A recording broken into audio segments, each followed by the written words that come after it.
S90 keluar launching, engine GSR. Ini injector macam injector Evo ni 510.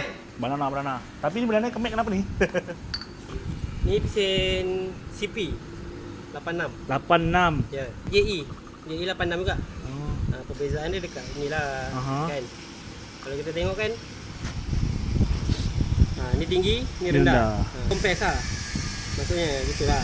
Okey, sekarang ni ni masuk kita mana? Evo. Ya, Evo. Masuk Evo Besar Besar. Yang ini dia dah kira last lay Last lay ni. Ni 86, ni 86. Okey.